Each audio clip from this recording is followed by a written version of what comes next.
ترند انا ولد اسفي انا بنت اسفي. للاسف ما متفقش معكم. علاش هاد السلبيه كامله؟ ما عمرني غادا نستغل مواقع التواصل الاجتماعي باش انني نضرب في مدينتي ونشوه صورتها قدام المدن الاخرى.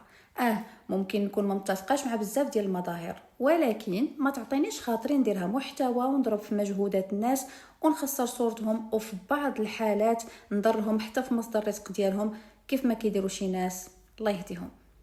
ما عمرني غادا نشد التليفون ونبدا نصور في مؤسسات ما عارفه عليها والو غير باش ننتقد، حيت الانتقاد طالع في الطوندونس. مؤخرا طلع لي واحد الفيديو ديال شي شخص اللي ما نظنش انه قاري شي كتاب في حياته، وكيهضر على واحد المؤسسه اللي بزاف ديال الناس كيستافدوا منها في المدينه.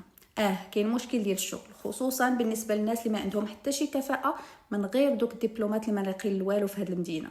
يديروا شي حاجه ويكونوا ريوسهم في شي حرفه او لا شي تخصص. راه الحرفيين مطلوبين بزاف في المغرب كامل. كون سبع وجيبها من وسط السبوعه وبركه من الشكا والبكا. الا كنتي مؤثر اثر في الناس بالايجاب وكون قدوه لهم، ماشي تستغلوا في الانتقاد الفارغ ولوم الاخر.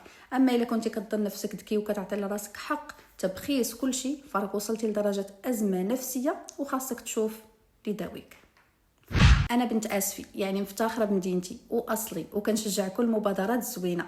الاغلبيه ديال ولاد هذه المدينه ناس بادين من الصفر، ولكن تبارك الله نجحوا بشكل باهر، لا هنا لا حتى في اماكن اخرى. وما عمرك غادي تسمعهم ولا تسمع عليهم نجاح في صمت، الا هاد القله الفاشله اللي كتعلق الفشل ديالها على المسؤولين والجو والطريق والترام اللي دايز وسط المدينه. سمحوا لي، شكرا، بسلامه.